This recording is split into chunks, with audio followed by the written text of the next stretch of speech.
Hello guys, welcome back. Today we were working with the Russian staff, and so I thought of dropping you some training tips today if you want to train by yourself, especially focusing in some common mistakes that I see out there, either in other videos or other people produce, or my own students, either these are civilians or law enforcers. So let's get started.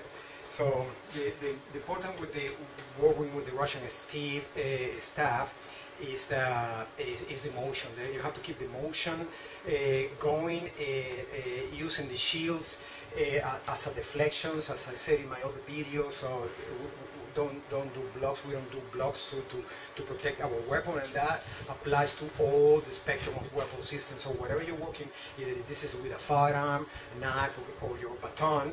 You want to preserve the integrity of your weapon. So if you have a firearms, you don't bash with your firearms, because that will potentially damaging the mechanics of your firearms, and then when you need to use this, then it won't work for you. You won't be able to discharge if something's wrong with it.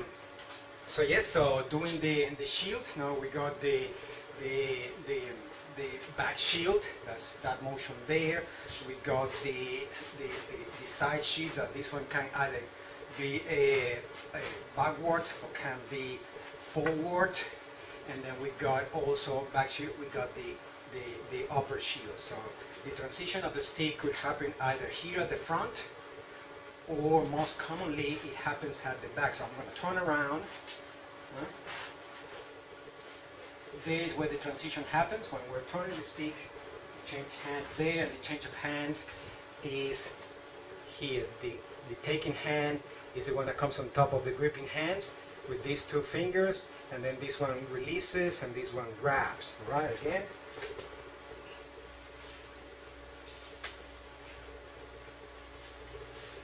Okay. Your backup hand is always at the front, protecting you from strikes coming at you, meeting those strikes or slashes coming at you, and it drops to switch the hand, and this one comes back up. Right, that's the transition. In the Zadniy cheek, which is the rear shield or back shield. So don't worry about the terminology. I will put the terminology if you're interested in it, but you don't have to. Read it on the description box. So again, side shields, rear shield, and front shield, which also the change of direction happens, and the top shield or upper shield. Right? So that is with the sticks. Okay? So it is very important to use the core body to work and do the spins. It's not so much noticeable when you're working with a light tool, but when you're working with a heavy tool is when you notice the difference. And it's good, or I recommend to use, for example, the baseball bat. Baseball bat is significantly heavier, so it really corrects you if you're not doing the motion right. Okay? So we grab the baseball bat and we do the same drill. So the idea is that your tool weighs by its own weight. The arms and body, hip, shoulder, torso is only providing direction or guidance of the tool, right? But if you got the direction right, then that motion, right, becomes effortless. So if it's effortless, then you can go for a very long time without getting tired.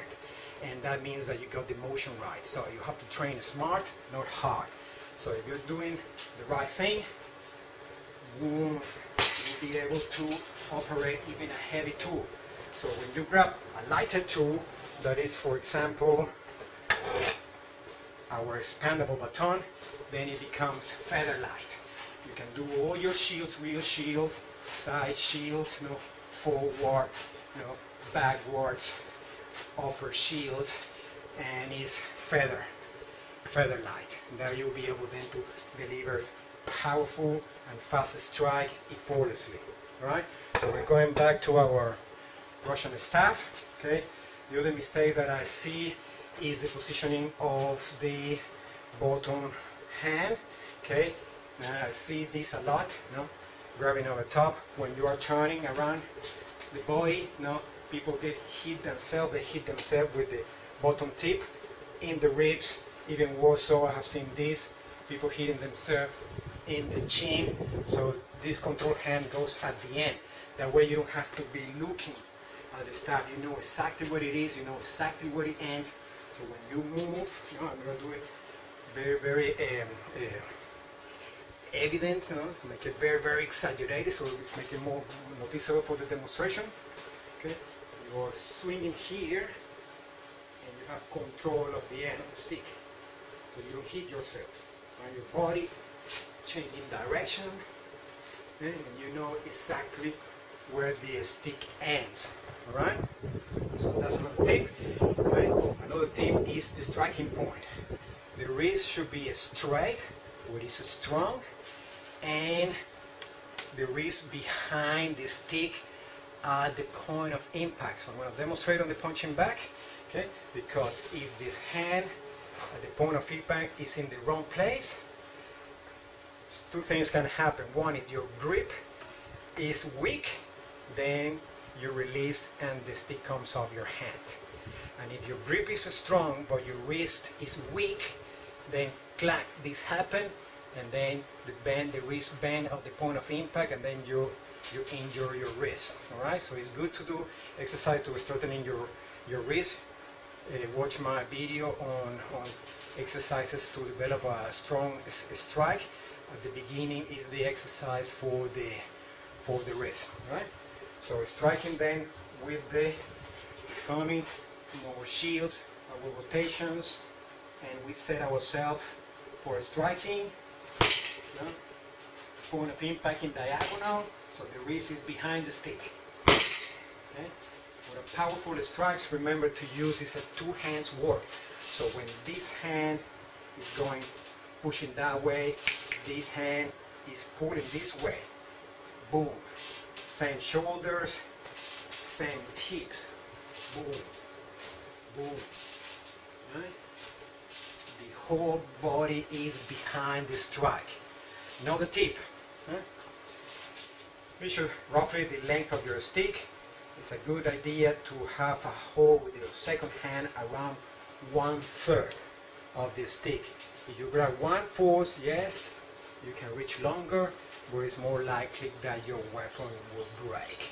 So the shorter the grip, the stronger the impact area is, less likely that you're going to break it. Remember, protecting your weapon while you use it. Alright? So we're striking there, the grip around 1/3 of the leg, the wrist behind the stick when striking. Okay, from the back of hand, then we come here to grab and then strike. The other side. Bar.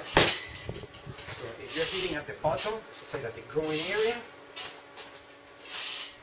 okay, so you turn the wrist around because you're striking upward, so the wrist behind the stick.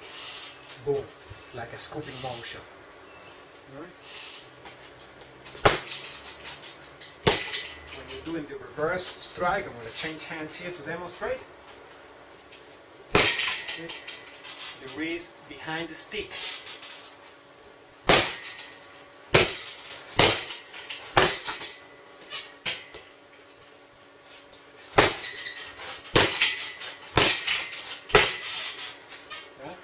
With the whole body. Alright? Remember that the stick work comes from the Russian sword, the Sashka, which was the sword used mainly by the cavalrymen.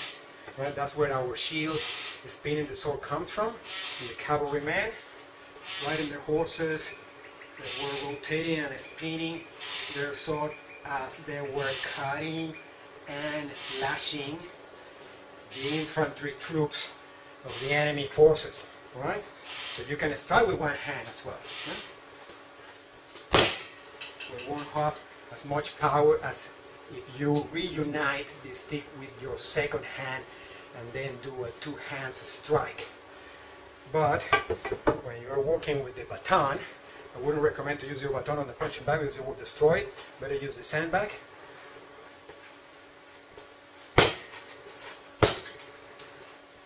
is the strikes with the Sashka sword. But instead of being obviously a slash or a chopping motion, it's a dried impact, dry hit. Alright, so hope you enjoy. If you have any questions, or just send me a message. You can write to my email, or you can put a comments on the comments below. I will put all the terminology, you know, the rear shield, the side shields, and the upper shields in the description box. And well, keep yourself safe, keep healthy, and keep training. See you next time, guys. Bye.